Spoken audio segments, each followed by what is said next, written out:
जल करके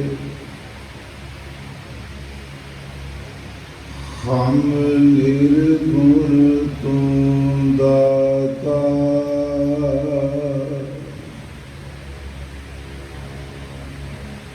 हम मूर्ख तुम चतुर सयाने, तू सर्व कला का ज्ञाता। माधव हम ऐसे तू ऐसा, हम पापी तुम पाप खंडन। निको ठाकुर देसा। माधो हम ऐसे तू ऐसा, हम पापी तुम पाप खंडन। निको ठाकुर देसा। दंडोत बंदन अनिक बार, सर्व कला समरथ। डोलन तेरा को प्रभु, नानक दे कर हाथ। डोलन तेरा को प्रभु, नानक दे कर हाथ।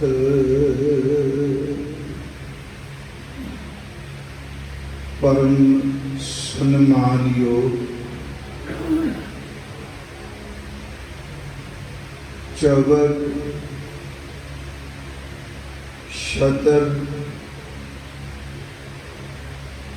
तख्त दे मालिक, जुगो जुग अटल। साहिब श्री गुरु ग्रंथ साहिब सच्चे पातशाह महाराज जी की पावन पवित्र हजूरी अंदर गुरुद्वारा श्री कलगीधर सिंह सभा विखे आप जी संध्या तो सजे हुए इस गुरमत दीवान की हाजरी पर रहे हो। ये गुरमत दीवान पिछले दिनी दरबार साहब जी के कीर्तनीय भाई निर्मल सिंह जी खालसा, सन्मानयोग भाई हरनाम सिंह जी श्रीनगर वाले और गुरु रामदास जी के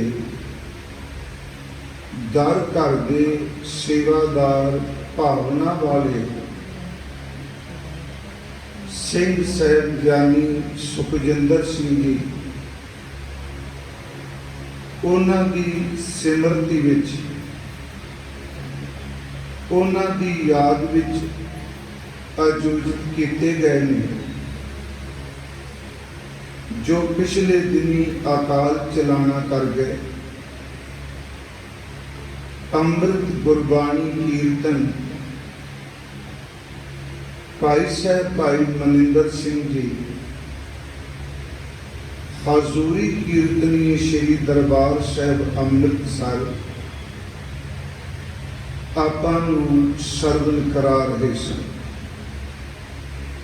आओ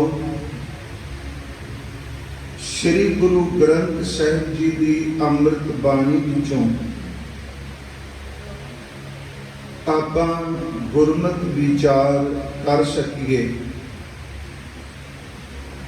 दासवीं तकरीबन लॉकडाउन समय तां घर तो ही आपां कथा विचार करते रहे। संगती रूप विच भी कई महीने हो चुके हैं, कथा विचार नहीं कर सके। बाहर भी भावें 3 महीने 3.5 महीने सिर्फ घर विखे ही टिकिया हाँ। अज शुरुआत फिर दोबारा इस स्थान तो कर लगा। आओ साध संगत जी, आप जितनी गुरु जी की हजूरी में बैठे हो असीस बख्शो।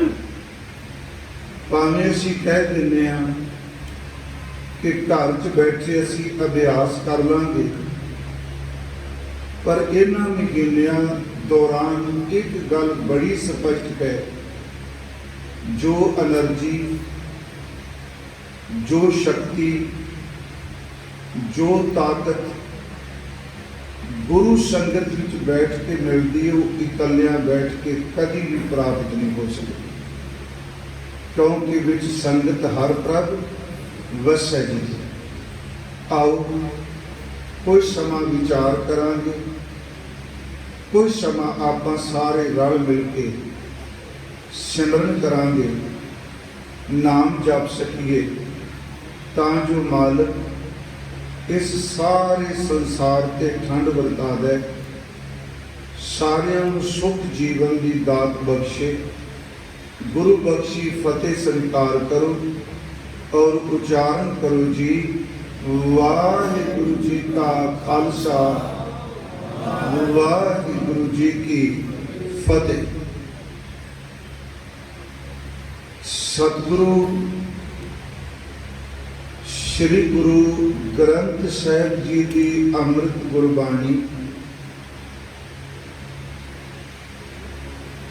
इस अटल सच्चाई नूं बयान करती है कि जो कुछ भी सानू नजरी आउंदा है, दिसदा है जां दृष्टमान है, हर दिस की कोई वस्तु ने, भावें वो जड़ है, भावें वो चेतन है,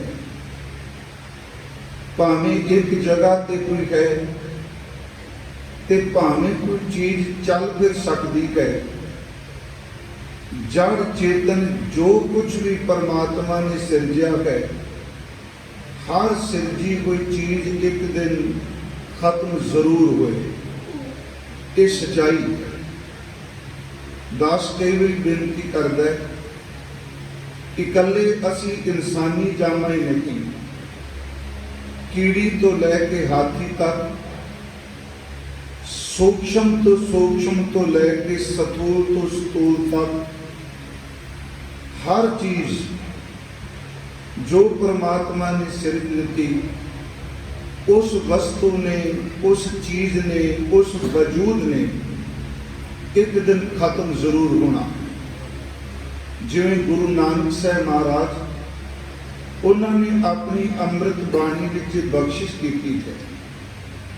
कुछ परमात्मा की रची कोई रचना विच ऐसियां चीज़ां ने कि जिन्हां बारे बंदे नूं कोई ज्ञात नहीं कि इन्हां दी होंद कदों तो है, इंसान की समझ तो परे ने, जिन्हां दे आद दा कोई पता नहीं। पर एक गल गुरबाणी स्पष्ट करती है, उन्हां दा अंत एक दिन जरूर होवे। आद का सानू नहीं पता, सूरज का आद कदों होया सानू पता नहीं, असी गिनती मिनती नहीं कर सकते। जिस धरती ते बैठे हैं, ये भी तो इंसान दियां अपने मन की गिनती है। कदों तो है कोई समझ नहीं। जिस वस्तु का आद भी नहीं मिलिया है जरूर, पर हकीकत विच उस वस्तु का अंत अवश्य होना। सतगुरां ने बाणी विच एक वचन क्या है, ना सूर सस मंडलो, न सपत दीप न जलो, ना चंद्रमा ना सूरज ना समुंदर ना पहाड़। जो चीज भी सृजी गई है इस हर चीज ने एक दिन खत्म होना। ना सूर सस मंडलो ना सपत दीप न जलो, अन्न पानी फिर ना कोई। महाराज कहने एक तू ही, एक तू ही, और कोई वस्तु नहीं। दूसरी बेनती, मौत एक वो अटल सच्चाई है ਜਿਹੜੀ हर एक ਨੂੰ वापरनी है। चाहे कोई मानुख है ते भावें कोई गुरमुख है, भावें संत है ते भावें कोई साधक है, भावें कोई अत दा धर्मी है, भावें कोई अत दा कुकर्मी है। मौत तो हर एक ਨੂੰ वापरे, क्योंकि किते भी गुरु साहिबान ने ये नहीं कहा कि जिहड़ा सिमरन करदा है, जिहड़ा नाम जपदा है, जिहड़ा हरमंदर साहिब की सेवा करेगा उन्हें शरीरक तौर पर कभी मरना ही। क्योंकि असीं कई बार तोलन लग पे भी बंदा इन्नी सेवा करता है, इन्ना कीर्तन करता है। नहीं प्यारे, इस गल तो थोड़ा जिहा असीं इतिहास विचों गुरबाणी विचों सेध लईए। सतगुरु ने किते नहीं कहा उन्हें भी जिहड़ा नाम नहीं जपदा उन्हें शरीरक तौर पर नहीं जाना। इत्थों तक कि असीं रोज़ जदों सोहला साहिब का पाठ करने तो मैं कई बार सोचना, पहले शब्द विच गुरु नानक साहिब जिथे मौत की याद देंदे आ उत्थे अपने ते गल झुका के कहिंदे आ कि जिहड़ा लोकां दा साह लिखिया है कि मौत वाला दिन मेरे उत्ते भी आउंदा पिया। महाराज ने थोड़ा कहा भी मैं जाना नहीं, शरीरक तौर पर जो बनिया है वो जाएगा। महाराज का सी बचन पढ़ने, संबत साह लिखिया मिलकर पावो तेल, देव सज्जन आसीसरियां जो होवे साहिब शोमेल। घर घर एक वो पहुंचा सदड़े नित पवन। अगे महाराज अपने ते गल झुका रहे। महाराज बचन कर दिया, सदड़े नित पवन सदन हारा सिमरिया। बस आ नुकता समझण वाला। कई बारी बंदे सदन वाले नूं गुलामे देंदे आ। इत्थे गुरु जी ने कहा नहीं, सदा हर एक नूं आउणा है। जिहड़ी गुरमुख रूह है वो सदन वाले का सिमरन करदी है। मनमुख बंदा जिहड़ा मनमुख बिरती वो सदन वाले नूं गुलामे देण लग पैंदा। देखो इत्थे सतगुरु ने सानूं मौत विच भी चिंतन कराया। हालांकि आम तौर पर कहने परमात्मा कोई दुनियावी दात दे तो उसका शुक्र करो जिन्हें दिती। जन्म एक दात है, असीं कहांगे जिन्हें जन्म दिता उसका सिमरन करो, जिन्हें धन पदार्थ दिते उसका सिमरन करो, जिन्हें पदवी दिती उसका सिमरन करो। इत्थे बाबा जी ने इन्नी कृपा की, कहन लगे जिन्हें मौत दिती उसका भी सिमरन करो। इत्थे सदा देण वाले नूं सिमरन आ गया। असीं रोज़ ही चलो शब्द पढ़ने हाँ। महाराज कहने संबत साह लिखिया मिलकर पावो तेल, देव सज्जन आसीसरियां जो होवे साहिब स्यों मेल। घर घर एको पहुंचा सदड़े नित पवन, सदन हारा सिमरिया। सदन वाले का सिमरन कर। हुण अगली तोपी मैं इस करके क्योंकि मन च बड़े सवाल उठते मनुखी माने ना भी ये किवें हो जाएगा। हरमंदर साहिब का इन्ना कुछ उत्थे वरदा, इन्नी बख्शिश। मैं तां बेनती कर लगा इस फुरने नूं मिटे दईए। भावें जितना मर्जी की उच्ची अवस्था विच गए वो कदी नहीं कहता मैं शरीरक तौर पर नहीं जाना। वो अपनी तैयारी रखता है, वो सदन वाले का सिमरन शुरू तो कर लग पैंदा। इत्थे महाराज कहते सदन कारा जिहड़ा सज्जा थद्दे भेजदा है उहनूं सिमरिए। ते अगला बचन क्या, नानक से देहे आवन। हुण देखो इस शब्द महाराज ने कहा मैनू नहीं होना। कहते जिहड़ा साल महीना तरीक लिखी है घर घर ये वो पहुंचा है वो दिन से दे, वो जिहड़ा दिन है नानक से दे आवन। ਉਹ ਦਿਨ ਮੇਰੇ ਤੇ ਵੀ ਆ ਰਿਹਾ, ਉਹ ਦਿਨ ਮੇਰੇ ਤੇ ਵੀ ਆਉਣਾ ਹੈ। ਤੇ ਲੋਕੋ, ਇੱਕ ਦਿਨ ਉਸ ਸੱਦੇ ਨੂੰ ਮੈਂ ਵੀ ਸਵੀਕਾਰਨਾ ਹੈ, ਪਰ ਜਿੰਨੀ ਦੇਰ ਤੱਕ ਸੱਦਾ ਨਹੀਂ ਆ ਰਿਹਾ ਮੈਂ ਆਪਣੇ ਪਿਆਰੇ ਮਹਿਬੂਬ ਦਾ ਸਿਮਰਨ ਕਰਦਾ। ਮੈਂ ਸਿਰਫ 2-3 ਬੇਨਤੀਆਂ ਕਰਨੀਆਂ ਨੇ ਬਾਣੀ ਚੋਂ, ਜਿਹਦੇ ਚ ਗੁਰੂ ਸਾਹਿਬ ਇਹ ਕਹਿੰਦੇ ਆ ਵੀ ਅਸੀਂ ਸਰੀਰਕ ਤੌਰ ਤੇ ਜਾਵਾਂਗੇ। ਇਹ ਇੱਕ ਪਰਮਾਤਮਾ ਦੀ ਇਹ ਨੇਮ ਹੈ। ਮਹਾਰਾਜ ਜੀ ਨੇ ਕਿਹਾ ਨਾਨਕ ਸੇ ਦੇ ਅਵਨ। ਇੱਕ ਬਚਨ ਅਸੀਂ ਹੋਰ ਪੜ੍ਹਨੇ, 2-3 ਬਚਨ ਨੇ ਜੀ ਬਸ।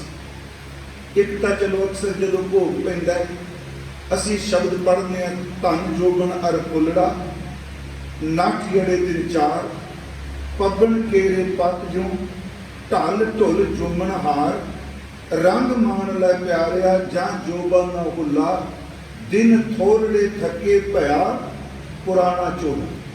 ਚਲੋ ਇਹ ਬੜਾ ਸਪਸ਼ਟ ਜਿਹਾ ਵੀ ਜਿਵੇਂ ਧਨ ਹੈ, ਜਵਾਨੀ ਹੈ, ਇਹ ਜਿਵੇਂ ਪਾਣੀ ਢਲਦਾ ਇਸ ਤਰ੍ਹਾਂ ਸਭ ਕੁਝ ਖਤਮ ਹੋ ਜਾਣਾ। ਪਰ ਉਹਦੇ ਵਿੱਚ ਕਿਹਾ ਤੂੰ ਰੰਗ ਮਾਣ ਲੈ ਪਿਆਰਿਆ। ਇੱਥੇ ਰੰਗ ਰਲੀਆਂ ਦਾ ਅਰਥ ਨਹੀਂ, ਇੱਥੇ ਰੰਗ ਮਾਣ ਦਾ ਅਰਥ ਹੈ ਅੰਦਰ ਦੇ ਨਾਮ ਦੇ ਰੰਗ ਨੂੰ ਮਾਣਨਾ। ਇਹਦੇ ਵਿੱਚ ਇੱਕ ਬਚਨ ਹੈ, ਆਪ ਸਭ ਨੂੰ ਤੋਂ ਚੇਤੇ ਹੈ, ਸੱਜਣ ਮੇਰੇ ਰੰਗੁਲੇ ਜਾਏ ਸੁੱਤੇ ਚੀਰਾਂ। ਹੁਣ ਅਗਲੀ ਤੋਂ ਕਿਹਾ ਵੀ ਜਿੱਥੇ ਉਹ ਗਏ ਮੈਂ ਵੀ ਜਾਣਾ। ਇਹ ਵੀ ਸਤਿਗੁਰਾਂ ਨੇ ਬਚਨ ਕਹੇ ਨਹੀਂ ਕਿਹਾ ਵੀ ਮੈਂ ਵੀ ਜਾਣਾ। ਸੱਜਣ ਮੇਰੇ ਰੰਗੁਲੇ ਜਾਏ ਸੁੱਤੇ ਚੀਰਾਨ। ਅਗਲਾ ਬਚਨ ਹੈ ਖੰਪੀ ਵੰਨਾ ਤੂਮਣੀ। ਹੰਪੀ ਵੰਨਾ, ਅਸੀਂ ਵੀ ਉੱਥੇ ਵੰਜਣਾ, ਅਸੀਂ ਵੀ ਉੱਥੇ ਜਾਣਾ। ਮਹਾਰਾਜ ਨੇ ਬਾਣੀ ਚ ਕਿਹਾ ਹੰਪੀ ਵੰਨਾ ਡੂਮਣੀ ਰੋਵਾਂ ਝੀੜੀ ਮਾਣ। ਮਹਾਰਾਜ ਕਹਿੰਦੇ ਸੱਜਣ ਚਲੇ ਗਏ ਤੇ ਅਸੀਂ ਵੀ ਉਸ ਜਗ੍ਹਾ ਤੇ ਜਾਣਾ। ਇੱਕ ਹੋਰ ਬਚਨ ਮਹਾਰਾਜ ਜੀ ਦਾ, ਭਗਤ ਰਵਿਦਾਸ ਸਾਹਿਬ ਜੀ ਦਾ ਬਚਨ ਸੋਈ ਰਾਗ ਵਿੱਚ ਹੈ। ਉਹਨਾਂ ਨੇ ਵੀ ਸ਼ਬਦ ਵਰਤਿਆ ਵੀ ਅਸੀਂ ਜਾਣਾ ਹੈ। ਉਹ ਸ਼ਬਦ ਕੇ ਜੋ ਦਿਨ ਆਵੇ ਸੋ ਦਿਨ ਜਾਹੀ, ਕਰਨਾ ਪੂਜ ਰਹਿਣ ਫਿਰ ਨਾਹੀ। ਅਗਲਾ ਬਚਨ ਹੈ ਸੰਗ ਚਲਤ ਹੈ ਹਮ ਵੀ ਚੱਲ। ਮਹਾਰਾਜ ਭਗਤ ਜੀ ਨੇ ਨਹੀਂ ਕਿਹਾ ਵੀ ਅਸੀਂ ਨਹੀਂ ਜਾਣਾ।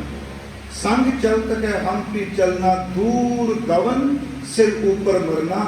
ਸਤਿਗੁਰੂ ਬਾਣੀ 'ਚ ਸ਼ਬਦ ਕਹਿੰਦੇ ਆ ਕਿ ਹਰ ਇੱਕ ਨੂੰ ਸਰੀਰਕ ਤੌਰ ਤੇ ਜੋ ਵੀ ਆਇਆ ਹੈ ਪਿਆਰਿਓ ਉਹਨੇ ਜਾਣਾ ਹੈ। ਇਹਨੂੰ ਕੋਈ ਸਮੇਂ ਨੂੰ ਰੋਕ ਨਹੀਂ ਸਕਦਾ। ਇਹ ਬਾਕੀ ਤਾਂ ਸਾਰੀਆਂ ਵਿਧਾਂ ਨੇ, ਬਾਕੀ ਤਾਂ ਸਾਰੇ ਬਹਾਨੇ ਨੇ। ਜੋ ਸਮਾਂ ਉਹਨੇ ਨਿਸ਼ਚਿਤ ਕਰ ਦਿੱਤਾ, ਜਿੱਥੇ ਕਰ ਦਿੱਤਾ, ਜਿਵੇਂ ਕਰ ਦਿੱਤਾ, ਉਸ ਸਮੇਂ ਨੂੰ ਸੰਸਾਰ ਦੀ ਕੋਈ ਤਾਕਤ ਟਾਲਣ ਦੇ ਸਮਰੱਥ ਨਹੀਂ। ਪਹਿਲੀ ਬੇਨਤੀ ਤਾਂ ਮੈਂ ਕਰਨੀ ਸੀ ਵੀ ਦੇਖੋ ਕਿ ਉਸ ਦਾ ਨੇਮ ਹੈ। ਜਦੋਂ ਅਸੀਂ ਬਾਣੀ ਪੜ੍ਹਦੇ, ਜਦੋਂ ਆਪਾਂ ਸ਼ਲੋਕਾਂ ਦੀ ਕਥਾ ਕਰ ਰਹੇ ਸੀ, ਉੱਥੇ ਮੈਂ ਵਾਰ-ਵਾਰ ਇੱਕ ਬੇਨਤੀ ਕੀਤੀ ਕਿ ਵਾਰ-ਵਾਰ ਇੱਕੋ ਪ੍ਰਸੰਗ ਸੀ ਨਾਸ਼ਵਾਨਤਾ, ਮੌਤ ਦਾ, ਜਾਂ ਵਕਾਰਾਂ ਤੋਂ, ਵਾਸ਼ਨਾਵਾਂ ਤੋਂ ਬਚਣ ਦਾ। ਉਸ ਵਿੱਚ ਜਦੋਂ ਇਹ ਸ਼ਬਦ ਆਇਆ ਨਾ, ਰਾਮ ਸ਼ਲੋਕ ਆਇਆ, ਰਾਮ ਗਇਓ ਰਾਵਣ ਗਇਓ ਜਾਕੋ ਬਹੁ ਪਰਵਾਹ। ਹੁਣ ਗੁਰਬਾਣੀ ਵਿੱਚ ਰਾਮਚੰਦਰ ਜੀ ਦਾ ਸਨਮਾਨ ਵੀ ਹੈ। ਮੈਂ ਇੱਕ ਵਾਰ ਕਿਹਾ ਸੀ ਕਿ ਰਾਵਣ ਨੂੰ ਗੁਰੂ ਗ੍ਰੰਥ ਸਾਹਿਬ ਦੀ ਬਾਣੀ ਵਿੱਚ ਮੂਰਖ, ਦੈਤ ਆਦਿ ਸ਼ਬਦਾਂ ਨਾਲ ਗੁਰਦੇਵ ਨੇ ਸੰਬੋਧਨ ਕੀਤਾ। ਹੁਣ ਜੇ ਦੇਖਿਆ ਜਾਏ, ਜੋਤਿਸ਼ ਵਾਲੇ ਤਾਂ ਕਹਿਣਗੇ ਰਾਮ ਔਰ ਰਾਵਣ ਦੀ ਰਾਸ਼ੀ ਵੀ ਇੱਕੋ ਹੈ। ਇੱਕੋ ਰਾਸ਼ੀ ਵਾਲਾ ਇੱਕ ਦਿਨ ਮਰਦਾ ਪਿਆ, ਦੂਜਾ ਜਿੱਤਦਾ ਪਿਆ। ਹੁਣ ਰਾਮਚੰਦਰ ਜੀ ਦਾ ਪਰਿਵਾਰ ਕਿੰਨਾ ਕੁਝ, ਸਿਰਫ ਲਕਸ਼ਮਣ ਨੇ ਨਾ, ਜਦੋਂ ਯੁੱਧ ਹੋ ਰਿਹਾ ਲਕਸ਼ਮਣ ਨੇ ਸੀਤਾ ਦਾ ਹਰਨ, ਉਹ ਲੰਕਾ ਵਿੱਚ ਰਾਵਣ ਦੇ ਕਬਜ਼ੇ ਵਿੱਚ ਹੈ। ਜਿਸ ਦੇ ਪਰਿਵਾਰ ਦੇ ਆਪਣੇ 2-3 ਜੀ ਸਨ ਤੇ ਦੂਜੇ ਪਾਸੇ ਜਿਹੜਾ ਯੁੱਧ ਕਰ ਰਿਹਾ ਹੈ 1 ਲੱਖ ਪੂਤ, 1.25 ਲੱਖ ਨਾਤੀ, ਜਿਹੜਾ ਏਡਾ ਵੱਡਾ ਪਰਿਵਾਰ ਹੈ। ਗੁਰੂ ਸਾਹਿਬ ਕਹਿੰਦੇ ਨੇ ਪਿਆਰਿਓ, ਨਾ ਤਾਂ ਇੱਥੇ ਅਵਤਾਰੀ ਰਿਹਾ ਤੇ ਨਾ ਇੱਥੇ ਅਵਤਾਰ ਦਾ ਵਿਰੋਧ ਕਰਨ ਵਾਲਾ ਕੋਈ ਸੰਸਾਰੀ ਹੈ। ਨਾ ਇੱਥੇ ਮਰਿਆਦਾ ਪੁਰਸ਼ੋਤਮ ਰਿਹਾ ਤੇ ਨਾ ਇੱਥੇ ਜਿਸ ਨੇ ਕਾਲ ਵਸ ਕੀਤਾ ਸੀ ਕਿਹਾ ਜਾਂਦਾ ਉਹ ਵੀ ਰਿਹਾ। ਇਸੇ ਕਰਕੇ ਗੁਰਦੇਵ ਨੇ ਇਹ 2 ਉਦਾਹਰਨਾਂ ਰਾਮ ਔਰ ਰਾਵਣ ਦੀਆਂ ਜਿਹੜੀਆਂ ਦਿੱਤੀਆਂ, ਇਹ ਨੇਕੀ ਤੇ ਬਦੀ ਦੀਆਂ, ਚੰਗਿਆਈ ਤੇ ਬੁਰਿਆਈ ਦੀਆਂ, ਸੱਚ ਇਹ ਦੁਸ਼ਟਤਾ ਦੀਆਂ ਤੇ ਸੱਜਣਤਾਈ ਦੀਆਂ। ਇੱਥੇ ਸਤਿਗੁਰੂ ਇਹ ਗੱਲ ਨੂੰ ਸਪਸ਼ਟ ਕਰਦੇ ਪਿਆ ਕਿ ਦੁਸ਼ਟ ਬੰਦਾ ਵੀ ਜਾਏਗਾ, ਇੱਥੇ ਸੱਜਣ ਬੰਦਾ ਵੀ ਜਾਏਗਾ। ਰਾਮ ਗਇਓ ਰਾਵਣ ਗਇਓ, ਜਾਪੋ ਬਹੁ ਪਰਿਵਾਰ, ਕਹੋ ਨਾਨਕ ਥਿਰ ਕੱਚ ਨੇ ਸੁਪਨੇ ਜਿਉ ਸੰਸਾਰ। ਫਿਰ ਨਹੀਂ, ਇਹ ਵੀ ਜਾਣਦੇ। ਇੱਕ ਤਰ੍ਹਾਂ ਇਹ ਸਬਜੈਕਟ ਵਿੱਚੋਂ ਮੈਂ 2-3 ਸਿਰਫ ਬੇਨਤੀਆਂ ਕਰਨੀਆਂ। ਦੂਜੀ ਗੱਲ, ਜਿਸ ਤਰ੍ਹਾਂ ਸਾਡਾ ਆਦ ਹੋਇਆ, ਇਹ ਬੇਨਤੀ ਕਰੀਏ ਸਾਡੇ ਆਦ ਦੀ ਤਰ੍ਹਾਂ ਸਾਡਾ ਅੰਤ ਹੋ ਹੋਣਾ ਜਦੋਂ ਜੇ ਤਾਂ ਸਾਡੇ ਹੱਥ ਵਿੱਚ ਹੈ ਨਹੀਂ, ਆਪਣੇ ਹੱਥ 'ਚ ਕੁਛ ਨਹੀਂ। ਬਸ ਇੱਕ ਬੇਨਤੀ ਕਰੀਏ, ਜਿਵੇਂ ਆਦ ਹੋਇਆ ਨਾ ਇਸ ਤਰ੍ਹਾਂ ਇਹਦਾ ਅੰਤ ਹੋ ਗਿਆ। ਭਾਵਾਂ ਕਿ ਜਨਮ ਔਰ ਮਰਨ ਦੋਨਾਂ ਨੂੰ ਦੁੱਖ ਆ ਗਏ। ਅਸੀਂ ਕਹਿੰਦੇ ਜਨਮ ਮਰਨ ਦਾ ਦੁੱਖ ਪਾਉਂਦਾ, ਹਾਲਾਂਕਿ ਸੰਸਾਰੀ ਤੌਰ ਤੇ ਜਨਮ ਨੂੰ ਦੁੱਖ ਨਹੀਂ ਮੰਨਦੇ। ਜਨਮ ਵੇਲੇ ਲੋਕ ਵਧਾਈਆਂ ਦਿੰਦੇ ਆ, ਪਰ ਗੁਰਬਾਣੀ ਇਹ ਸ਼ਬਦ ਕਹਿ ਰਹੀ ਹੈ ਜਨਮ ਔਰ ਮਰਨ ਇਹ ਦੋਨੋਂ ਦੁੱਖ ਨੇ। ਜਿਵੇਂ ਇਸ ਇਨਸਾਨ ਦਾ ਜਨਮ ਆਦਿ ਸ਼ੁਰੂ ਹੋਇਆ ਹੈ, ਇਸੇ ਤਰ੍ਹਾਂ ਪਿਆਰ ਇਹਦਾ ਅੰਤ ਹੋ ਜਾਏ, ਇਹਦੀ ਕੀਮਤ ਕੋਈ ਪਾ ਹੀ ਨਹੀਂ ਸਕਦਾ। ਆਦਿ ਕਿਵੇਂ ਹੋਇਆ, ਅੰਤ ਕਿਵੇਂ ਹੋਵੇ?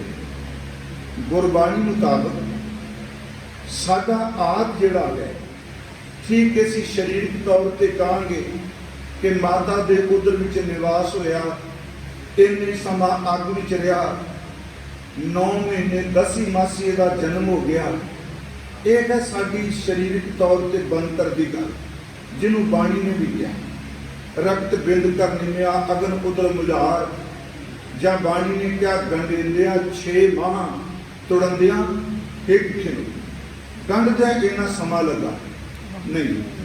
ਸਰੀਰਕ ਢਾਂਚੇ ਦੇ ਜੁੜਨ ਨੂੰ ਮੈਂ ਕੇਵਲ ਆਦ ਨਹੀਂ ਕਹਿ ਰਿਹਾ, ਮੈਂ ਗੁਰਬਾਣੀ ਅਨੁਸਾਰ ਬੇਨਤੀ ਕਰ ਰਿਹਾ। ਸਾਡੀ ਆਦ ਵਿੱਚ ਸੁਰਤ ਕੀ ਸੀ? ਜਿਹੋ ਜਿਹਾ ਆਦ ਹੋਇਆ ਨਾ, ਰੱਬ ਮਿਹਰ ਕਰੇ ਇਹੋ ਜਿਹਾ ਅੰਤ ਹੋਵੇ। ਆਦ ਵਿੱਚ ਸਰੀਰਕ ਢਾਂਚੇ ਦੀ ਗੱਲ ਨਹੀਂ, ਆਦ ਵਿੱਚ ਉਸ ਸਰੀਰ ਵਿੱਚ ਜਿਹੜੀ ਚੇਤਨਾ ਸੀ, ਜਿਹੜੀ ਸੁਰਤ ਸੀ, ਜਿਹੜਾ ਸਾਡੇ ਅੰਦਰ ਨਿਰੰਤਰ ਅਬੋਲ, ਜਿਹੜਾ ਬੋਲਿਆ ਨਹੀਂ ਜਾ ਸਕਦਾ। ਉੱਥੇ ਕੋਈ ਸ਼ਬਦ ਨਹੀਂ ਸੀ, ਪਰ ਸ਼ਬਦ ਦੀ ਵਰਤੋਂ ਸੀ। ਸ਼ਬਦ ਕੋਈ ਨਹੀਂ ਸੀ। ਅੱਖਰ ਤਾਂ ਸਾਨੂੰ ਸਮਾਜ ਨੇ ਦਿੱਤੇ ਨਾ। ਜਿਸ ਕਮਿਊਨਿਟੀ ਜਾਂ ਜਿਸ ਕਲਚਰ 'ਚ ਆਪਾਂ ਪੈਦਾ ਹੋਏ, ਜਿਸ ਕੌਮ 'ਚ ਪੈਦਾ ਹੋਏ, ਉਹਨਾਂ ਦੀ ਸ਼ਬਦਾਵਲੀ ਸਾਨੂੰ ਮਿਲ ਗਈ। ਅਸੀਂ ਸਿੱਖਾਂ ਕਰ ਪੰਜਾਬ ਵਿੱਚ ਪੈਦਾ ਹੋਏ, ਸਾਨੂੰ ਪੰਜਾਬੀ ਹਿੰਦੀ ਆਦਿ ਸ਼ਬਦ ਮਿਲ ਗਏ। ਅਰਬ ਵਿੱਚ ਜਿਹੜਾ ਸੀ ਬੱਚਾ ਨੂੰ ਅਰਬੀ ਮਿਲ ਗਈ, ਈਰਾਨ ਵਿੱਚ ਰਹਿਣ ਵਾਲਾ ਫਾਰਸੀ ਮਿਲ ਗਈ, ਕਿਸੇ ਨੂੰ ਯੂਰਪ ਦੇ ਵਿੱਚ ਇਹਨੂੰ ਕਹਿ ਲਓ ਸਪੈਨਿਸ਼, ਫਰੈਂਚ ਜਾਂ ਅੰਗਰੇਜ਼ੀ ਮਿਲ ਗਈ। ਪਿਆਰਿਓ, ਇਹ ਸ਼ਬਦ ਸਾਡੇ ਨੇ, ਪਰ ਜਦੋਂ ਅਸੀਂ ਮਾਂ ਦੇ ਉਦਰ ਵੀ ਸਾਂ, ਉਦੋਂ ਅੱਖਰੀ ਸ਼ਬਦ ਨਹੀਂ ਸੀ, ਪਰ ਸ਼ਬਦ ਜ਼ਰੂਰ ਸੀ। ਇਸ ਬੇਨਤੀ ਨੂੰ ਫਿਰ ਮੇਰੀ ਨੂੰ ਧਿਆਨ ਨਾਲ ਸੁਣਿਓ ਜੋ ਮੈਂ ਅਰਜ਼ ਕਰ ਲੱਗਾ। ਅੱਖਰੀ ਸ਼ਬਦ ਨਹੀਂ ਸੀ, ਪਰ ਸ਼ਬਦ ਸੀ।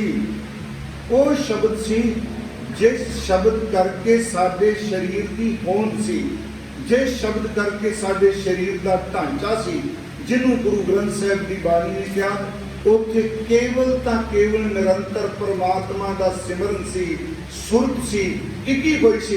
ਪਿਆਰਿਓ, ਜੇ ਆਦ ਵਿੱਚ, ਜੇ ਕੀ ਸੱਚ ਹੈ, ਆਦ ਵਿੱਚ ਇਨਸਾਨ ਦੀ ਸੁਰਤ ਸਿਮਰਨ ਵਿੱਚ ਹੈ, ਤੇ ਉਹ ਬਿਨਾਂ ਕਿਸੇ ਸਾਧਨਾ ਤੋਂ, ਹੁਣ ਤਾਂ ਆਪਾਂ ਕਹਿੰਦੇ ਜੀ ਕੀਰਤਨ ਸੁਣੋ ਤਾਂ ਸੁਰਤ ਟਿਕੇਗੀ, ਪਾਠ ਕਰੋ ਤਾਂ ਸੁਰਤ ਟਿਕਣੀ ਹੈ, ਸੇਵਾ ਕਰੋ ਤਾਂ ਸੁਰਤ ਟਿਕੇਗੀ। ਇਹ ਇੱਕ ਸਾਧਨ ਹੈ ਤੇ ਇਹ ਨਿਰਾਰਥਕ ਵੀ ਨਹੀਂ, ਸਾਰਥਕ ਨੇ। ਉੱਥੇ ਤਾਂ ਸੇਵਾ ਵੀ ਕੋਈ ਨਹੀਂ ਕਿਸੇ, ਉੱਥੇ ਤਾਂ ਕੋਈ ਜਪ ਵੀ ਨਹੀਂ ਕੀਤਾ। ਉਹ ਜਿਹੜੀ ਸੁਰਤ ਸੀ ਉਹ ਪਰਮਾਤਮਾ ਦੀ ਆਪਣੀ ਬਖਸ਼ਿਸ਼ ਸੀ, ਆਪਣੀ ਅਸੀਸ ਸੀ। ਇਸੇ ਕਰਕੇ ਸਤਿਗੁਰੂ ਬਾਣੀ ਵਿੱਚ ਉਸ ਆਦ ਵਿੱਚ ਪਰਮਾਤਮਾ ਦੀ ਬਖਸ਼ਿਸ਼ ਮੰਗਦਿਆ ਸਿਮਰਨ। ਪਿਆਰਿਓ, ਜਿਹੜਾ ਸਿਮਰਨ ਉਸ ਵੇਲੇ ਸੀ, ਉਸ ਅੱਗ ਵਿੱਚ ਵੀ ਨਾ ਸੜੇ, ਉਸ ਪਾਣੀ ਵਿੱਚ ਵੀ ਨਾ ਗਲੇ, ਉਸ ਨਿੱਕੇ ਜਿਹੀ ਖਨੇਰ ਕੋਠੜੀ ਵਿੱਚ ਸਾਡਾ ਵਜੂਦ ਪੁੱਠਾ ਲਟਕਿਆ, ਤਾਂ ਵੀ ਪਰਮਾਤਮਾ ਦਾ ਚਿੰਤਨ ਸਾਡੇ ਅੰਦਰ ਚੱਲਦਾ ਰਿਹਾ। ਜਿਵੇਂ ਸਾਡੇ ਆਦ ਵਿੱਚ ਸਿਮਰਨ ਸੀ, उस अग च नहीं सड़े। ये बिनती करिए दाता, जिदन चिखा की अग भी सड़ना है, अंतला सवास भी उस तरह निकले जिवें आरंभ वाला सवास शुरू होया सी। जिवें शुरुआत हुई है इस दिन किते अंत हो जाए। महाराज ने बाणी च इस प्रथाई कुछ वचन कहे। हजूर ने फरमाया, कबीर जैसी उपजी पेड़ ते। दास ने एक बार ये अर्थ किए सन। आम तौर पर गुरमुख विद्वान पेड़ का अर्थ करते आ रुख की शुरुआत। पेड़ पौधा से कहने वृक्ष कह दिए।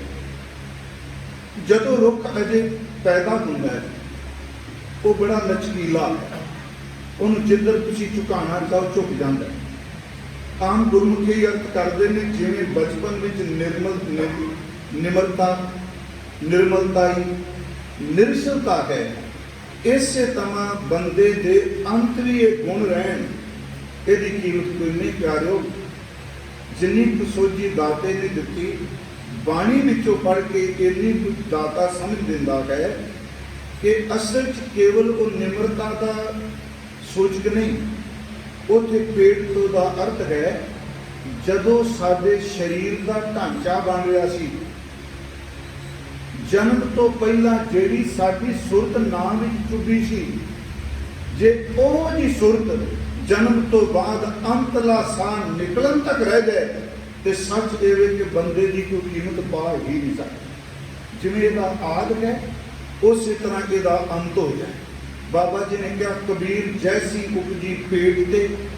जिस तरह साडी शुरुआत हुई बचपन में जन्म तो पहला, जो तैसी निभ गए औड़, ते जे वो साडी अंतले समय तक निभ जाए, आखिर तक निभ जाए। जो तैसी निभ औड़, हीरा किसका वापड़ा पूजना रत्न करो। एक बार मैं आपको ये भी अर्ज की सी, दो तीन बिनतियां। एक तो सिमरन आद है ते दूजा साडी अरदास भी आद है। शायद आपको ये गल याद होनी है। वो जी आद है वो अरदास भी है। उत्थे लफ्ज कोई नहीं, अखर कोई नहीं, शब्द कोई नहीं, पर वो अरदास भी एक ध्यान है। अपना धुर अंतर जिहड़ा है उस ध्यान विच उस अरदास विच अपने आप ही जुड़िया रहिंदा है। इसे करके मैं कई बार कहना, जिवें साडे सवास की आरंभता हुई सिमरन करके, यदि मुकम्मलता अखीर भी सिमरन करके होवे। ते दूजी बेनती मैं करना हुन्ना, जिहड़ी अरदास मां दे पेट विच जां मां दे उदर विच असीं कीती, रब मेहर करे कि चोला छड्डण तो पहला साडी अरदास भी वो कायम ही रहे। आरंभ वाली अरदास ते आरंभ वाला सिमरन। इसे करके महाराज वार ना जी बाणी च कई बार चेते करांदे आ, वैगुरू जिवें तू उत्थे बख्शिश कीती इत्थे भी कर। हालांकि जन्म में क्या कि दुख है, बाणी कह रही है भी जमन मरना विछोड़ा है दुख है, पर गुरु जी एक वचन करते हैं कि मात गर्भ में आपन सिमरन दे। हालां मैं फिर बेनती करा रिपीट करांगा, मात गर्भ नूं दुख के, पर गुरु जी वो अवस्था मंगते पे जिहड़ी मां दे गर्भ विच है। मात गर्भ में आपन सिमरन दे, तह तुम राखन हारे, पावक सागर अथाह लहर में तारो तारन खारे। हुण इस दो तुकां गुरु अर्जन देव दीआं सोलठ राग दीआं कि माता दे उदर विच जिवें तुसीं सिमरन दिता उत्थे रखिया। हुण एक किरपा करो, हुण इस संसार समुंदर की अग विच भी तुसीं उस तरह सिमरन दे दिओ जिवें मां दे उदर भी दिता। इसका मतलब जिस तरह तुसीं साडा आद कीता, साडे मध विच भी उस सिमरन की दात दिओ, ते साडा अंत जो है वो भी उस सिमरन दे विच होवे। कल धन धन बाबा बुढ़ा साहब जी का जन्म दिहाड़ा से, मेरा ख्याल आप जी ने थे उन्होंने याद किया होना। तो मैं जो सोच रहा सा पावा सी बाबा जी का जिक्र उन्होंने जीवन का जिक्र बड़ी बड़ी किया है। सच ये कि उन्होंने जिमें आद सी ना, इस तरह बाबा बुढ़ा साहब जी का अंत है। जिमें आद सी ना उस तरह अंत है। ये भी ठीक है कि गुरु नानक साहब जी के घर की सिक्खी ਜਾਂ ਬਖਸ਼ੀਸ਼ ਕਿਰਪਾ ਉਹਨਾਂ ਨੂੰ 12 ਸਾਲ ਦੀ ਉਮਰ 'ਚ ਮਿਲੀ, ਕਿਉਂਕਿ ਬਾਬਾ ਜੀ ਦਾ ਜਨਮ ਕੱਥੂ ਨੰਗਲ ਵਿਖੇ ਹੋਇਆ। ਸਨਮਾਨਯੋਗ ਮਾਤਾ ਗੋਰਾ ਜੀ ਦੀ ਕੁੱਖ 'ਚੋਂ ਬਾਬਾ ਸੂਬੇ ਰੰਧਾਵੇ ਦੇ ਗ੍ਰਹਿ ਵਿਖੇ ਬਾਬਾ ਬੁੱਢਾ ਸਾਹਿਬ ਜੀ ਦਾ ਜਨਮ ਹੋਇਆ। ਚਲੋ ਆਪਾਂ ਸਿੰਘ ਸਾਹਿਬ ਨੂੰ ਵੀ ਯਾਦ ਕਰ ਰਹੇ ਹਾਂ, ਭਾਈ ਨਿਰਮਲ ਸਿੰਘ ਹੋਣੀ, ਭਾਈ ਗੁਰਨਾਮ ਸਿੰਘ ਜੀ। ਮੈਂ ਤਾਂ ਇੱਕ ਹੀ ਕਹਾਂਗਾ, ਸਤਿਗੁਰੂ ਅਸੀਂ ਜਿੰਨੇ ਮਰਜ਼ੀ ਔਗੁਣਾਂ ਨਾਲ ਭਰੇ ਹੋਈਏ, ਤੇਰੇ ਦਰ ਤੇ ਜਿੰਨੇ ਬੈਠ ਕੇ ਸਿਫਤ ਕੀਤੀ, ਮੇਰੇ ਵਾਹਿਗੁਰੂ ਤੂੰ ਗੁਰੂ ਰਾਮਦਾਸ ਪੜ੍ਹਦੇ ਜ਼ਰੂਰ ਕਰ। ਦਾਵਾ ਤਾਂ ਸਾਡਾ ਦਾਵਾ ਨਹੀਂ ਇਸ ਗੱਲ ਦਾ, ਪਰ ਤੇਰੀ ਬਖਸ਼ਿਸ਼ ਵੱਲ ਵੇਖ ਕੇ ਕਹਿੰਦੇ ਮੈਂ, ਇਹ ਨਹੀਂ ਵੀ ਆਪਣੇ ਕਰਮਾਂ ਨੂੰ ਲੈ ਕੇ, ਆਪਣੇ ਕਰਮਾਂ ਦਾ ਤੇ ਦਾਵਾ ਹੀ ਨਹੀਂ। ਭਾਈ ਸਾਹਿਬ ਨੇ ਕਿਹਾ, ਆਪਣੀ ਕਰਨੀ ਕਰ ਨਰਕੂ ਨਾ ਪਾਉ ਠੋਰ। ਆਪਣੇ ਕਰਮਾਂ ਕਰਕੇ, ਆਪਣੇ ਜਿਹੜੇ ਕਰਨੀ ਨਾਮਾ ਮੇਰਾ, ਮੇਰੇ ਕਰਮਾਂ ਮੁਤਾਬਕ ਮੈਨੂੰ ਨਰਕ ਵਿੱਚ ਵੀ ਥਾਂ ਨਾ ਮਿਲੇ, ਪਰ ਜਦੋਂ ਤੇਰੀ ਬਖਸ਼ਿਸ਼ ਮਿਲਣਾ ਤੇਨਾ ਭਰੋਸਾ ਆ ਜਾਂਦਾ ਹੈ, ਮੇਰੇ ਮਾਲਕ ਤੇਰੀ ਕਿਰਪਾ ਨਾਲ ਪਾਪੀ ਤੋਂ ਪਾਪੀ ਵੀ ਤਰ ਜਾਂਦੇ। ਆਪਣੀ ਕਰਨੀ ਕਰ ਨਰਕੂ ਨਾ ਪਾਉ ਠੋਰ, ਤੁਮਰੋ ਬਿਰਦ ਕਰ ਆਸਰੂ ਸੁਮਾਰ।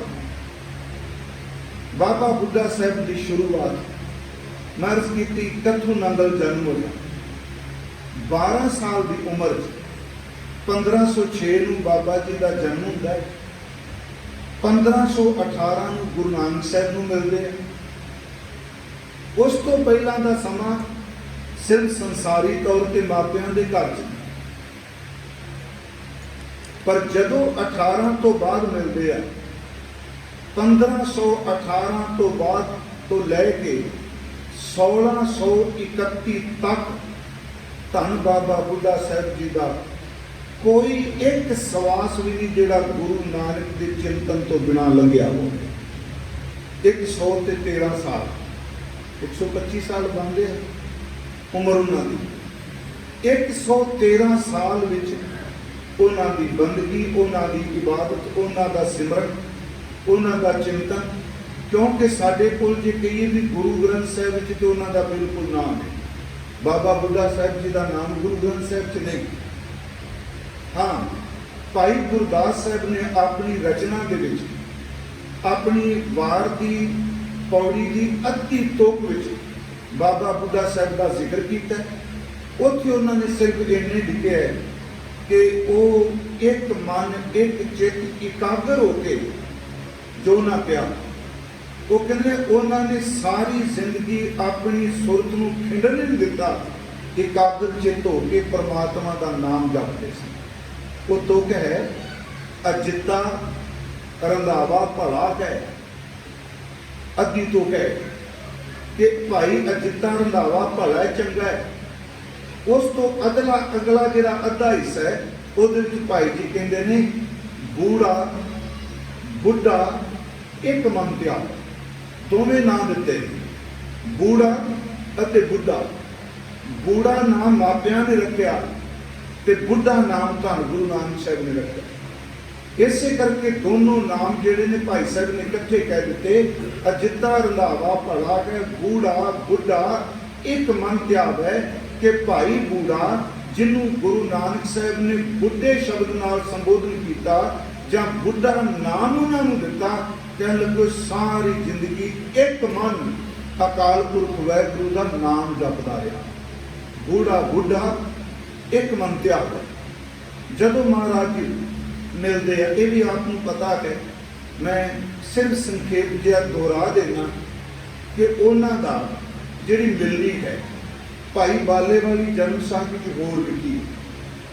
ਉਹ ਮਿਲਦਾ ਹੈ, ਪਹਿਲੇ ਦਿਨ ਦਰਸ਼ਨ ਕਰ ਜਾਂਦੇ ਨੇ ਭਾਈ ਬੂੜਾ ਜੀ, ਦੂਜੇ ਦਿਨ ਫਿਰ ਘਰੋਂ ਦੁੱਧ ਲੈ ਕੇ ਆ ਜਾਂਦੇ ਆ।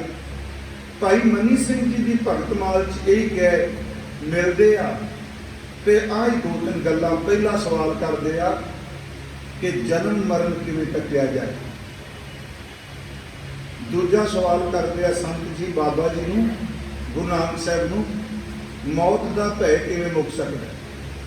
ਸੱਚੀ ਆਹ ਚੀਜ਼ ਜਿਹੜੀ ਹੈ ਨਾ, ਅੱਜ ਇੱਥੇ ਬਾਹਰ ਵੀ ਸੀ ਆ ਕੇ ਆਏ, सब तो बड़ा जिहड़ा भय है ना बंदे नूं सच्ची मुच्ची मौत का है।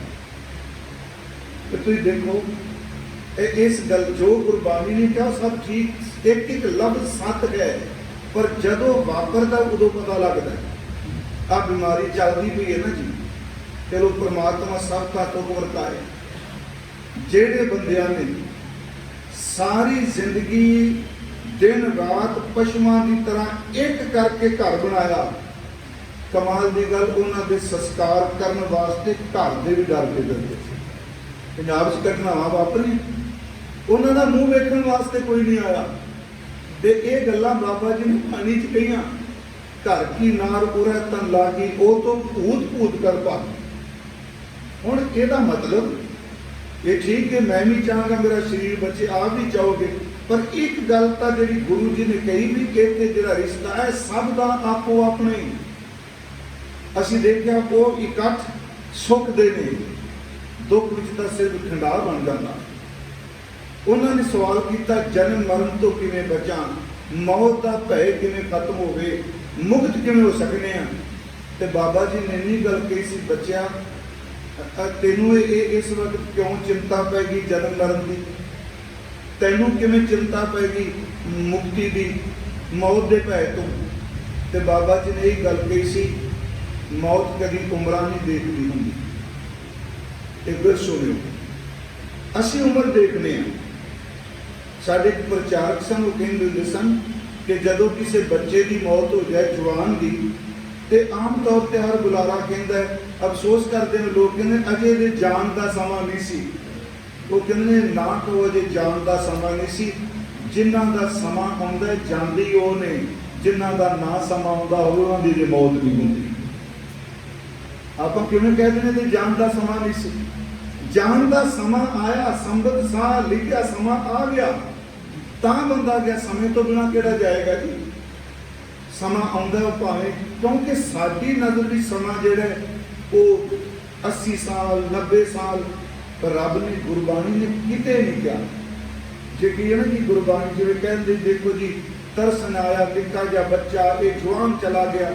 मैं एक बेनती करा, गुरु ग्रंथ साहब ने होका दे के क्या, गग्गा गोबिंद गुण रहो, सांस सांस जप नीत, कहाँ विशासा दे का बिल न करो मीत, न बारक न जोगन न बिरदी कछ बंद। तीन शब्द कह, ना जवानी ना बुढ़ेपा ना बचपन, कोई भी उम्र का साल मौत वास्ते बन नहीं बन सकता, रुकावट नहीं बन सकता। ये तो बच्चा इनके कुछ नहीं होना, महाराज कहते नहीं, न बारक न जोगन न बिरदी कछ बंद, वो बेरा ना बूझिए जो आए पर है जम अंध। कोई पता नहीं कदों आ जाना। उन्होंने जो इन्ने शब्द किया तो बाबा जी का उत्तर सी, मौत कोई बचपन थोड़ा वेखदी। चलो उदाहरण दी भी, खेत उजाड़ दिते साडे हुकूमत ने, उस विच जमदी फसल भी, डडरी भी, पक्की भी। कहते मालिक जिवें फसल वड्डण वाले की मर्जी है, कच्ची वड लै, अध पक्की वड लै, पक्की कोई वड के लै जाए। सच एवे मौत भी एक लावे की तरह है, यदा कोई पता नहीं, दुध चुंगदे नूं लै जाए, पर जोबन च लै जाए, बुढ़ेपे में पक्की फसल तो जाएगी ना। तो गुरु जी ने शब्द क्या सी उत्थे, इसे नूं सुन के तेरी उम्र बच्चियां वाली है, पर सुरत तेरी बुढ़ियां वाली। चलो असीं कहने उन्हें क्या गल्लां तो बुढ़ियां वालियां करने नहीं प्यारे हो, गल्लां तां निक्के निक्के न्याणे भी कई बार बजुर्गों वालियां कर दिंदे आ, सुरत बजुर्गों वाली नहीं होंदी। उत्थे गुरु जी ने कहा उम्र तेरी बच्चियां वाली है, गल्लां तू बुढ़ियां वालियां करना, सुरत तेरी बुढ़ियां वाली। तो मैं ये बेनती की सी कि जेड़ा बच्चे तो बुढ़ा बनाया, ਇਹਦਾ कोई अंतरीव अर्थ है, इन थोड़ा जहा दोहरा लेने आ। सुरत तेरी बुढ़ियां वाली है, जदों बंदा 50 टप जाता है ना, आप सारे बैठे सच है, उदों बंदा बहुत खुशकिस्मत ने जेड़े बुढ़ेपे च जाके अगे का सोच रहा। अक्सर बुढ़ेपे च गया हुआ बंदा पिछले लंघ चुके दिनों का जां चिंतन करता है, जां अफसोस करता। यही है ना जी। ਜਾਂ ਅਸੀਂ ਜਵਾਨੀ ਦੇ ਦਿਨ ਚੇਤੇ ਕਰਾਂਗੇ, ਹੁਣ ਗੋਡੇ ਹੱਥ ਪੈਰ ਜਦੋਂ ਸਾਥ ਨਹੀਂ ਦਿੰਦੇ, ਜਾਂ ਚੇਤੇ ਹੁੰਦਾ ਜਾਂ ਅਫਸੋਸ ਜਿਹਾ ਰਹਿ ਜਾਂਦਾ ਬੰਦੇ। ਹੁਣ ਬਚਪਨ ਵਿੱਚ ਬੰਦਾ ਭਵਿੱਖ ਦੀ ਗੱਲ ਕਰਦਾ ਹੈ, ਜਵਾਨੀ ਵਿੱਚ ਬੰਦਾ ਭਵਿੱਖ ਦੀ ਗੱਲ ਕਰਦਾ ਹੈ, ਬੁਢੇਪੇ ਵਿੱਚ ਬਹੁਤ ਘੱਟ ਖੁਸ਼ਕਿਸਮਤ ਨੇ ਜਿਹੜੇ ਭਵਿੱਖ ਦੀ ਗੱਲ ਕਰਦੇ ਆ। ਅਕਸਰ ਬੁਢੇਪੇ ਵਿੱਚ ਜ਼ਿਆਦਾਤਰ ਸਾਰੇ ਵੀ ਬੰਦੇ ਬੀਤੇ ਹੋਏ ਦੀ ਗੱਲ ਕਰਦੇ। ਬਚਪਨ ਮੈਂ ਫਿਰ ਰਿਪੀਟ ਕਰਾਂ, ਕਿਉਂ ਬੁੱਢਾ ਕਿਹਾ? ਇੱਕ ਬੱਚਾ ਸਾਡਾ, ਤੁਹਾਡੇ ਬੱਚੇ ਪੜ੍ਹਦੇ, ਉਹ ਇਹ ਨਹੀਂ ਗੱਲ ਕਰਦਾ ਮੈਂ ਪਿਛਲੇ ਸਾਲ ਇਹ ਸੀ, ਉਹ ਕਹਿੰਦਾ ਮੈਂ ਆਉਣ ਵਾਲੇ ਸਾਲਾਂ 'ਚ ਆਹ ਬਣਾਂਗਾ, ਮੈਂ ਆਹ ਕਰਾਂਗਾ। ਉਹ ਬੱਚਾ ਜਵਾਨੀ ਦੇ ਸੁਪਨੇ ਲੈਂਦਾ ਹੈ। ਜਵਾਨੀ ਵਿੱਚ ਗਿਆ ਹੋਇਆ ਬੰਦਾ ਕਹਿੰਦਾ ਨਹੀਂ ਹੋਏ 4 ਦਿਨ ਰੱਜ ਕੇ ਮਿਹਨਤ ਕਰ ਲਓ, ਬੁਢੇਪੇ ਦੇ ਦਿਨ ਸੌਖੇ ਨਿਕਲ। ਇਹਦਾ ਮਤਲਬ ਭਵਿੱਖ ਦੀ ਗੱਲ ਕਰ ਰਿਹਾ। ਤੇ ਬੁਢੇਪੇ 'ਚ ਗਏ ਹੋਏ ਬੰਦੇ ਵਿਹਲੇ ਬੈਠੇ ਜਵਾਨੀ ਨੂੰ ਚੇਤੇ ਕਰਦੇ ਆ, ਇਹ ਨਹੀਂ ਚੇਤੇ ਕਰਦੇ ਅਗਲਾ ਪੜਾਅ ਸਾਡਾ ਮੌਤ। ਮਹਾਰਾਜ ਨੇ ਕਿਉਂ ਕਿਹਾ ਬੁੱਢਾ? ਇਹ ਚਲੋ ਸਾਖੀਕਾਰਾਂ ਨੇ ਕਹਿਤਾ ਵੀ ਦਾੜਾ ਚਿੱਟਾ ਹੋ ਗਿਆ। ਨਹੀਂ ਪਿਆਰਿਓ, ਅਸਲ 'ਚ ਕੀ ਹੈ, ਜਿਹੜੀ ਸੁਰਤ ਇਹ ਸਮਝ ਪੈਂਦੀ ਹੈ 60, 62, 70 ਸਾਲ ਤੇ ਗਿਆ ਵੀ ਹੁਣ ਤਾਂ ਦਿਨ ਨਿਕਲ ਗਿਆ, ਮੌਤ ਆਉਣ ਵਾਲੀ ਏ। ਇਹ ਗੱਲ ਬਾਬੇ ਬੁੱਢੇ ਨੂੰ 12 ਸਾਲ ਦੀ ਉਮਰ 'ਚ ਪਤਾ ਲੱਗ ਗਈ ਤੇ ਗੁਰੂ ਨੇ ਕਿਹਾ ਬੱਚਿਆ ਉਮਰ ਤੇਰੀ ਨਿਆਣਿਆਂ ਵਾਲੀ ਪਰ ਸਿਰਫ ਤੇਰੀ ਬੁੱਢਿਆਂ ਵਾਲੀ। ਅਗਲੀ ਗੱਲ ਜਿਹੜੀ ਕਹੀ, ਕਹਿਣ ਲੱਗੇ ਸਿਮਰਨ ਕਰ। ਇਹ ਬਾਬਾ ਜੀ ਨੇ ਕਿਹਾ ਸਿਮਰਨ ਕਰ। ਗੁਰੂ ਨਾਨਕ ਸਾਹਿਬ ਨੇ, ਬਾਬਾ ਬੁੱਢਾ ਸਾਹਿਬ ਕਹਿੰਦੇ ਆ ਕਈ ਲੋਕ ਉੱਚੀ ਉੱਚੀ ਬੋਲ ਕੇ ਕਰਦੇ ਆ, ਇਹਦਾ ਮਤਲਬ ਨੇੜੇ ਸਤਸੰਗ ਸੀ ਕਿਤੇ। ਕਈ ਉੱਚੀ ਬੋਲ ਕੇ ਕਰਦੇ ਆ, ਕਈ ਚੁੱਪ ਰਹਿੰਦੇ ਆ। ਮਹਾਰਾਜ ਗੁਰੂ ਨਾਨਕ ਸਾਹਿਬ ਕਹਿੰਦੇ ਆ ਬਾਣੀ 4 ਤਰ੍ਹਾਂ ਦੀ ਹੈ। ਬਾਣੀ ਗੁਰਬਾਣੀ ਨਹੀਂ ਕੇਵਲ ਮੈਂ ਕਹਿ ਰਿਹਾ, ਕੁਝ ਲੋਕ ਐਸੇ ਨੇ ਜਿਹੜੇ ਜ਼ਬਾਨ ਤੋਂ ਬੋਲ ਕੇ ਉੱਚੀ ਉੱਚੀ ਸਿਮਰਨ ਕਰਦੇ ਆ, ਨਾਮ ਜਪਦੇ ਨੇ। ਕੁਝ ਐਸੇ ਨੇ ਜਿਹੜੇ ਜ਼ਬਾਨ ਬੰਦ ਕਰਕੇ ਆਪਣੀ ਗਲੇ 'ਚ ਬੁੱਲ ਮੀਟ ਕੇ ਜਪਦੇ ਆ। ਕੁਝ ਐਸੇ ਨੇ ਜਿਨ੍ਹਾਂ ਦਾ ਸਵਾਸਾਂ ਵਿੱਚ ਹੀ ਚੱਲੀ ਜਾਂਦਾ, ਪਤਾ ਹੀ ਨਹੀਂ ਲੱਗਦਾ। ਕੁਝ ਐਸੇ ਨੇ ਜਿਹੜੇ ਨਾਭੀ 'ਚ ਪਰਾ ਬਾਣੀ 'ਚ ਟੇਕ ਕੇ ਕਰਦੇ ਆ। ਤੇ ਮਹਾਰਾਜ ਮੈਂ ਕਿੱਥੇ? ਕਹਿ ਲੱਗੇ ਤੂੰ ਪਰਾ ਬਾਣੀ 'ਚ ਟੇਕ ਕੇ ਕਰੀ, ਤੇਰੀ ਬਹੁਤ ਲੰਮੀ ਉਮਰ ਹੋਵੇਗੀ, ਤੂੰ ਅਜੇ ਸੇਵਾ ਬਹੁਤ ਕਰ। ਬਾਬਾ ਬੁੱਢਾ ਸਾਹਿਬ ਜੀ ਨੇ ਉੱਥੋਂ ਸ਼ੁਰੂਆਤ ਕੀਤੀ। ਮੈਂ ਬੇਨਤੀ ਕਰਾਂਗਾ ਮਾਂ ਦੇ ਉਦਰ ਤੋਂ ਤੇ ਸ਼ੁਰੂਆਤ ਹੋਈ, ਪਰ ਉਹਨਾਂ ਦੀ ਸ਼ੁਰੂਆਤ ਗੁਰੂ ਨਾਨਕ ਸਾਹਿਬ ਜੀ ਦੀ ਛੂਹ ਮਿਲੀ। ਐਸੀ ਬਖਸ਼ੀਸ਼ ਨਾਮ ਦੀ ਟਿੱਕੀ ਪਿਆਰਿਓ, 125 ਸਾਲ ਦੀ ਉਮਰ ਥੋੜੀ ਨਹੀਂ, ਜਾਂ ਇਹਨਾਂ ਤੋਂ ਜ਼ਿਆਦੀ ਉਮਰ ਗੁਰੂ ਘਰ ਵਿੱਚ ਹੋਈ ਹੈ ਬਾਬਾ ਸ਼੍ਰੀ ਚੰਦ ਜੀ, ਉਹ ਇਹਨਾਂ ਤੋਂ ਹੀ ਵਡੇਰੇ ਹੋਏ। ਪਰ 125 ਸਾਲ ਦੀ ਉਮਰ ਤੇ ਜਦੋਂ ਉਹ ਗਏ ਆ, ਇਹ ਆਪਾਂ ਬੜੀ ਬੜੀ ਪੜ੍ਹੇ, ਬਿਲਕੁਲ ਹੋਸ਼ ਆਵਾਸ ਵਿੱਚ ਨੇ, ਕੋਈ ਉਹ ਬੇਹੋਸ਼ ਨਹੀਂ ਹੋਏ, ਕੋਈ ਉਹਨਾਂ ਨੂੰ ਗਸ਼ੀ ਨਹੀਂ ਪਈ, ਬਿਲਕੁਲ ਆਪ ਉੱਠ ਕੇ ਇਸ਼ਨਾਨ ਕੀਤਾ, ਆਪ ਵਸਤਰ ਪਹਿਰੇ, ਆਪ ਅੰਮ੍ਰਿਤ ਵੇਲੇ ਧੰਨ ਗੁਰੂ ਹਰਗੋਬਿੰਦ ਸਾਹਿਬ ਜੀ ਦੇ ਸਨਮੁਖ ਬੈਠ ਕੇ ਜਪਜੀ ਦਾ ਪਾਠ ਬੋਲ ਕੇ ਕੀਤਾ। ਆਪ ਪਾਠ ਬੋਲ ਕੇ ਕੀਤਾ।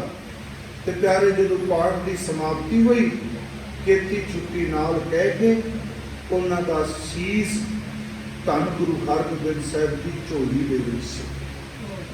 ਮੈਂ ਇਹ ਬੇਨਤੀ ਕਰਾਂ ਕੀਤੀ ਜਿੱਥੋਂ ਸ਼ੁਰੂਆਤ ਜਿਹੋ ਜਿਹਾ ਆਦ ਹੋਵੇ, ਆਦ ਤੇ ਸਭ ਦਾ ਇੱਕੋ ਜਿਹਾ ਹੋਇਆ ਹੈ, ਚਾਹੇ ਮੁਸਲਮਾਨ ਚਾਹੇ ਹਿੰਦੂ। ਜੋ ਸਾਡੀ ਗੁਰਮਤਿ ਦੀ ਫਿਲਾਸਫੀ ਕਹਿੰਦੀ, ਹਰ ਪ੍ਰਾਣੀ ਮਾਂ ਦੇ ਉਦਰ ਵਿੱਚ ਨਾਮ ਤੋਂ ਸ਼ੁਰੂ ਹੋਇਆ ਹੈ, ਤੇ ਜੇ ਕਿਤੇ ਅੰਤਲਾ ਸਵਾਸ ਵੀ ਨਾਮ ਵਿੱਚ ਨਿਕਲ ਜਾਏ ਪਿਆਰਿਓ, ਇਹਦੀ ਜ਼ਿੰਦਗੀ ਸਫਲ ਹੈ। ਇਸੇ ਨੂੰ ਗੁਰੂ ਜੀ ਨੇ ਕਿਹਾ ਕਿ ਸੇਵਕ ਦੀ ਓੜ ਨਿਭੀ ਪ੍ਰੀਤ, ਅਖੀਰ ਤੱਕ ਨਿਭ ਗਈ। ਜਿੱਥੋਂ ਸ਼ੁਰੂਆਤ ਹੋਈ ਅੰਤ ਤੱਕ ਨਿਭ ਗਈ। ਸੇਵਕ ਦੀ ਓੜ ਨਿਭੀ ਪ੍ਰੀਤ, ਜੀਵਤ ਸਾਹਿਬ ਸੇਵਿਓ ਆਪਣਾ। ਜਿਉਂਦਿਆਂ ਸ਼ੁਰੂਆਤ ਕੀਤੀ ਤੇ ਜਦੋਂ ਚੱਲਣ ਲੱਗੇ ਉਦੋਂ ਨਹੀਂ, ਚਲਤੇ ਰਾਖਿਓ ਚੀਤ। ਪਿਆਰਿਓ ਫਿਰ ਸੁਣਿਓ, ਜਿਸ ਦਿਨ ਜੀਵਨ ਮਿਲਿਆ ਉਸ ਦਿਨ ਵੀ ਸਾਹਿਬ ਚੇਤੇ ਕੀਤਾ, ਆਦ ਵਿੱਚ ਵੀ ਸਾਹਿਬ ਚੇਤੇ ਕੀਤਾ, ਤੇ ਮਹਾਰਾਜ ਕਹਿੰਦੇ ਜਿੱਦਣ ਚੱਲਣ ਲੱਗੇ ਸੰਸਾਰ ਤੋਂ ਕੂਚ ਕਰ ਲਗੇ ਉਦੋਂ ਨੂੰ ਪਰਮਾਤਮਾ ਚਿੱਤੇ ਹਜ਼ੂਰ ਨੇ ਬਾਣੀ 'ਚ ਇਹ ਕਿਹਾ ਵੀ ਜਿਸ ਤਰ੍ਹਾਂ ਸਾਡਾ ਆਦ ਹੋਇਆ ਇਸ ਤਰ੍ਹਾਂ ਸਾਡਾ ਅੰਤ ਹੋ ਗਿਆ।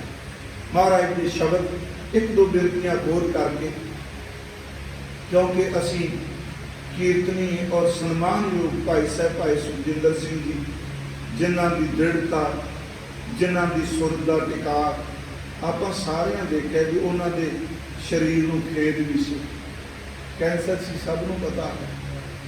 ਪਰ ਪਿਆਰਿਓ, ਇਹ ਸ਼ਬਦ ਕਹਿਣੇ ਕਿੰਨੀ ਬਦਕਿਸਮਤੀ ਹੈ। ਹਰਿਮੰਦਰ ਸਾਹਿਬ ਦੇ ਸਿੰਘ ਸਾਹਿਬ ਸੰਜੀ ਆਹ ਕਿਉਂ ਨਾ ਹੋ ਗਿਆ, ਉੱਥੇ ਆਹ ਕਿਉਂ ਨਾ ਹੋ ਗਿਆ। ਮੈਂ ਕਹਿੰਦਾ ਇਹਨੂੰ ਕਿਉਂ ਇਸ ਤਰ੍ਹਾਂ ਸੋਚ ਰਹੇ ਵੀ ਉਹ ਤਾਂ ਸਿੰਘ ਸਾਹਿਬ ਸੰਜੀ ਤੇ ਬਲੱਡ ਕੈਂਸਰ ਹੋ ਗਿਆ ਤੇ ਇੰਨੀ ਸੇਵਾ ਕੀਤੀ, ਬਚਾਅ ਕਿਉਂ ਨਾ ਹੋ ਗਿਆ। ਇਹ ਕਿਉਂ ਨਹੀਂ ਸੋਚਦੇ ਕਿ ਇੰਨੀ ਖਤਰਨਾਕ ਬਿਮਾਰੀ ਹੋਣ ਦੇ ਬਾਵਜੂਦ ਅੰਤਲੇ ਸਵਾਸ ਤੱਕ ਜਿਹਨੂੰ ਗੁਰੂ ਚੇਤੇ ਰਿਹਾ ਹੋਵੇ, ਇਹ ਕਰਮ ਆਦਮੀ ਤੇ ਹੋਰ ਕੀ ਹੋਵੇ। ਇਸ ਤਰ੍ਹਾਂ ਕਿਉਂ ਨਹੀਂ ਸੋਚਦੇ? ਅਸੀਂ ਇਹ ਸੋਚ ਰਹੇ ਹਾਂ ਵੀ ਇਹ ਬਚਾਅ ਕਿਉਂ, ਵੈਗਰੂ ਹਰ ਇੱਕ ਦੇ ਚੀਜ਼ ਦੀ ਲੋੜ ਹੈ। ਪਰ ਜਦੋਂ ਗੁਰਮਤਿ ਦੇ ਤਲ ਤੇ ਅਸੀਂ ਗੱਲ ਕਰਾਂਗੇ ਤੇ ਉਹਨਾਂ ਦੀ ਸੁਰਤ ਨੂੰ ਕਿਉਂ ਨਹੀਂ ਆਪਾਂ ਦੇਖਦੇ ਪਏ। ਉਹਨਾਂ ਅਫਸੋਸ ਕੀਤਾ, ਉਹਨਾਂ ਦੀ ਚਲੋ ਜੋ ਪਾਇਆ ਗਿਆ ਅੰਤਲੇ ਸਮੇਂ ਨੂੰ ਕੁਝ ਦਿਨ ਪਹਿਲਾਂ ਚੌਂਕੜਾ ਮਾਰ ਕੇ ਹਸਪੀਟਲ 'ਚ ਆਪਣਾ ਨੇਮ ਨਿਭਾ ਰਹੇ ਆ। ਮੈਂ ਕਹਿੰਦਾ ਇਦੋਂ ਵੱਡੀ ਕਿਰਪਾ ਕੀ ਹੋਵੇਗੀ ਪਿਆਰਿਓ, ਜਿਹੜਾ ਅੰਤਲਾ ਸਵਾਸ ਗੁਰੂ ਨੂੰ ਚੇਤੇ ਕਰਦਿਆਂ ਆਵੇ, ਭਾਵੇਂ ਉਹ ਕੈਂਸਰ 'ਚ ਆ ਜਾਏ ਤੇ ਭਾਵੇਂ ਘਰ ਸੁੱਤਿਆਂ ਕਿਤੇ ਆ ਜਾਏ, ਸਮਝੋ ਜ਼ਿੰਦਗੀ 'ਚ ਕੋਈ ਖੱਟ ਕੇ ਗਿਆ। ਜਿੱਥੋਂ ਆਦ ਹੋਇਆ ਉਸੇ ਤਰ੍ਹਾਂ ਕਿਤੇ ਅੰਤ ਹੋ ਜਾਏ। ਇਸੇ ਨੂੰ ਗੁਰੂ ਨੇ ਕਿਹਾ, ਕਿਆ ਜਾਣਾ ਕਿਉਂ ਮਰਾਂਗੇ। ਇਹ ਥੋੜਾ ਕਿਹਾ ਵੀ ਲੰਮੇ ਪੈ ਸੌਖੇ ਪ੍ਰਾਣ ਨਿਕਲ ਜਾਣੇ, ਕਹਿੰਦੇ ਬਿਲਕੁਲ ਕੋਈ ਪਤਾ ਨਹੀਂ ਕਿਵੇਂ ਮਰਾਂਗੇ। ਮਹਾਰਾਜ ਕਹਿੰਦੇ ਨਹੀਂ ਪਤਾ, ਆਪਾਂ ਨੂੰ ਪਤਾ ਕਿ ਜਿੰਨੇ ਵਿੱਚ ਹੁਣ ਬੋਲਨੇ ਪਏ, ਕੱਲ ਤੱਕ ਕੀ ਪਤਾ ਸੀ। ਕਿਆ ਜਾਣਾ ਕਿਉਂ ਮਰਾਂਗੇ। ਅੱਗੇ ਫਿਰ ਬਾਅਦ ਫਿਰ ਕਹਿੰਦੇ ਕੈਸਾ ਮਰਨਾ ਹੋਏ, ਕਿਵੇਂ ਮੌਤ ਹੋਵੇ। ਪਰ ਨਾਲ ਕੇ ਜਿਵੇਂ ਆਦ ਹੋਇਆ ਹੋ ਜਾਂ ਅੰਤ ਕਿਤੇ ਹੋ ਜਾਏ। ਜੇਕਰ ਸਾਹਿਬ ਮਨੋਂ ਨਾ ਵਿਸਰੈ ਤਾਂ ਸਹਿਲਾ ਮਰਨਾ। ਜੇ ਸਾਹਿਬ ਚੇਤੇ ਆਵੇ, ਇਸੇ ਨੂੰ ਭਗਤ ਤਰਲੋਚਨ ਜੀ ਕਹਿੰਦੇ ਆ, ਅੰਤ ਕਾਲ ਜੋ ਨਾਰਾਇਣ ਸਿਮਰੈ ਐਸੀ ਚਿੰਤਾ ਮੈਂ ਜੇ ਮਰੈ, ਬਦ ਤਰਲੋਚਨ ਤੇ ਨਰ ਮੁਕਤਾ ਪੀਤਾੰਬਰ ਵਾਕੈ ਹਿਰਦੈ ਵਸੈ। ਜਿਹੜਾ ਅੰਤਲੇ ਸਮੇਂ ਨੂੰ ਗੁਰੂ ਚੇਤੇ ਕਰਕੇ ਜਾਏ, ਜਿਹਨੂੰ ਪਰਮਾਤਮਾ ਯਾਦ ਆ ਜਾਏ। ਮੈਂ ਸਿਰਫ ਇੱਕੋ ਹੀ ਬੇਨਤੀ ਕੀਤੀ, ਜਿਸ ਤਰ੍ਹਾਂ ਆਦ ਹੋਇਆ ਪਰਮਾਤਮਾ ਅੰਤ ਇਸ ਤਰ੍ਹਾਂ ਕਰਦਾ। ਆਦ ਸਾਨੂੰ ਪਤੇ ਨਹੀਂ, ਆਲਾ ਬਾਣੀ ਸਮਝਾਉਂਦੀ ਹੈ ਵੀ ਤੂੰ ਯਾਦ ਕਰ ਆਦ ਤੇਰਾ ਕੀ ਸੀ। ਚੇਤਾ ਇੱਛਾ ਚੇਤ ਸਾਹਿਬ ਸੱਚਾ ਸੋਧਣੀ। ਪਰ ਮਹਾਰਾਜ ਕਹਿੰਦਾ ਨਹੀਂ, ਆਦ ਮਾਤਾ ਦੇ ਉਦਰ ਵਿੱਚ ਹੋਇਆ, ਤੇਰੇ ਸਿਮਰਨ 'ਚ ਹੋਇਆ ਤੇ ਅੰਤ ਵੀ ਆਪਣੇ ਸਿਮਰਨ ਦੇ ਵਿੱਚ ਕਰਦੇ। ਇੰਨੀਆਂ ਕੁ ਬੇਨਤੀਆਂ ਗੁਰਮੁਖੋ ਅੱਜ ਸਵੀਕਾਰ ਕਰਿਓ। ਆਓ ਥੋੜਾ ਜਿਹਾ ਸਮਾਂ ਆਪਾਂ ਸਾਰੇ ਨਾ ਸਿਮਰਨ ਕਰੀਏ, ਕਿਉਂਕਿ ਨਾਮ ਹੀ ਹੈ ਜਿਨਨੇ ਸਾਨੂੰ ਸਭ ਨੂੰ ਬਚਾਉਣਾ। ਸਿਮਰਨ ਠੀਕ ਹੈ, ਕਥਾ ਅਸੀਂ ਕਰਨੇ, ਕਥਾ ਦੀ ਬੜੀ ਵੱਡੀ ਮਾਨਤਾ ਹੈ, ਪਰ ਸਿਮਰਨ ਜਿਹੜਾ ਸਭ ਤੋਂ ਉੱਚਾ, ਪ੍ਰਭ ਦਾ ਸਿਮਰਨ ਸਭ ਤੋਂ ਉੱਚਾ। ਦਾਸ ਬੋਲੇਗਾ ਤੇ ਤੁਸੀਂ ਅਸੀਸ ਬਖਸ਼ੇ। ਮੈਂ ਤਾਂ ਕਈ ਅੱਜ ਸੋਚਦਾ ਸਾਂ ਵੀ ਦਰਬਾਰ ਸਾਹਿਬ ਕਥਾ ਕਰਨੀ ਹੈ, 3-3.5 ਮਹੀਨੇ ਹੋ ਗਿਆ ਮੈਂ ਬਿਲਕੁਲ ਮਾਈਕ ਤੇ ਬੋਲੀ ਹੀ ਨਹੀਂ। ਵੀ ਕਿਤੇ ਇੰਨੇ ਦਿਨਾਂ ਬਾਅਦ ਬੋਲਣਾ, ਤੂੰ ਭੁੱਲੇ ਨਾ, ਤੂੰ ਵਿਸਰੇ ਨਾ। ਕਰੋ ਕਿਰਪਾ, ਅੱਜ ਫਿਰ ਤੋਂ ਸ਼ੁਰੂਆਤ ਕੀਤੀ ਹੈ। ਅਸੀਸ ਬਖਸ਼ੋ ਸਾਰੇ ਜਪੋ ਜੀ। ਵਾਹਿਗੁਰੂ